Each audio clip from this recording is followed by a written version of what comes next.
একজন বয়স্ক 60 মহিলা শারীরিকভাবে অসুস্থ, একসময় তার পর্যাপ্ত টাকা ছিল, হজ করার মতো কিছু এখন নেই। তার হজে যেতে হলে নিজের সাথে যাওয়ার মতো আর্থিকভাবে সামর্থ্য এবং মাহরাম কোনোটাই নেই। তার সামান্য কিছু জমি অবশিষ্ট আছে, সেই জমি বিক্রি করে যাওয়া কি উচিত?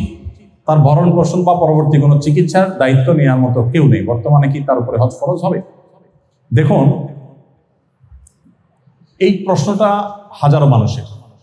আমি আলোচনার মধ্যে বলেছি, আমাদের দেশে হজ মানুষ বুড়ো বয়সে করে, রিটায়ারমেন্টের পরে করে।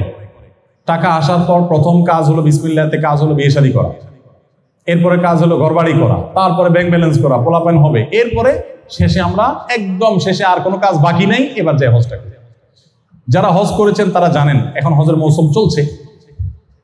পৃথিবীতে যত দেশের মানুষ হজ করতে আসে, হজের মধ্যে সবচেয়ে বেশি বৃদ্ধ হাজি দেখা যায় বাংলাদেশে। অন্য কোনো দেশের হাজিদের মধ্যে এই অবস্থা দেখা যায় না। বাংলাদেশে হাজিদের দেখা যায় থাকার কথা আরাফাতে, হাজি বসে আছে মিনায়। থাকার কথা মুজদালিফায়, হাজি বসে আছে মিনাতে, আরাফাতে। আমি গত বেশ কয়েক বছর আগে একদিন আরাফাত থেকে ফিরে এসে মুজদালিফা থেকে ঈদের দিন সকালে জামারাতে পাথর মারার দিকে যাচ্ছি। সবাই লক্ষ লক্ষ হাজি একদিকে মুখ। তো আমি একটা পাহাড়ের পাদদেশে একজন বৃদ্ধকে দেখলাম শুয়ে আছেন, গভীর ঘুম। ঘুমের স্টাইল দেখে বোঝা যাচ্ছে উনি গত 1-2 দিন ধরে এই জায়গাতে মনে হয় আছেন, আশপাশটা দেখে বোঝা যাচ্ছে। ব্যাগ ট্যাগ ওইভাবে, এবং ওনার ব্যাগের মধ্যে বাংলাদেশের ফ্ল্যাগ, পতাকা দেখে বুঝলাম আমার দেশি চাচা। গেলাম কাছে, যা গায়ে হাত দিয়ে বললাম, বাবাজি আপনি এখানে আছেন, আপনি মুজদালিফায় যান নাই, রাত্রে ছিলেন না? বলেন আমি তো এখানে 2-3 দিন ধরে আছি। তাই বলে আপনি আরাফাতে যান নাই? বলেন না আমি এখানে 2 দিন ধরে। তাই বললাম বাবা, হাদিসে আসছে হজই হলো আরাফাতে অবস্থান, আল হজ্জ আরাফা। আরাফাতে অবস্থান করাটাই হলো হজের মূল কাজ, ফরজ কাজ। তাহলে আপনার হজই তো হয় নাই আপনি এখানে বসে থাকলে। আমাকে কি জবাব দিয়েছে জানেন?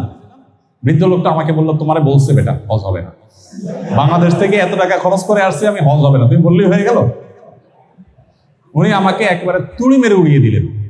পরে আমি দেখলাম কথা বাড়াইলে মাধ্যমে খাওয়া লাগতে পারে, আমি চলে গেলাম।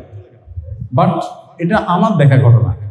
তো বাংলাদেশ থেকে বৃদ্ধ বয়সে মানুষ হজ করতে যায়, খুবই দুঃখজনক। হজ করার পারফেক্ট বয়স হলো যখন আপনি শক্ত থাকবেন তখন, কারণ এটা পরিশ্রম সাধ্য একটা কাজ, মাইলকে মাইল হাঁটা লাগবে আপনাকে, কিন্তু মানুষ সব পারে না। এটা আমাদের ভুল। কেন ভুল? কারণ আমরা অনেকে মনে করি যৌবন বয়সে হজ করে ফেললে আর এই অবৈধ উপার্জন, 2 নম্বর কাজ, হারাম কাজ, আকাম কুকাম এগুলো মনে করা যাবে না। আমি বলি এটা ভুল মাসালা। কে বলছে আপনাকে হজ করলে আর আকাম করা যাবে না? কোথায় পাইছে? আমি কোরআন হাদিসে কোথাও আজ পর্যন্ত খুঁজে পাই নাই এরকম কোনো কথা লেখা আছে যে হজ করলে আর কোনো অপকর্ম করা যাবে না। কে বলছে আপনাকে?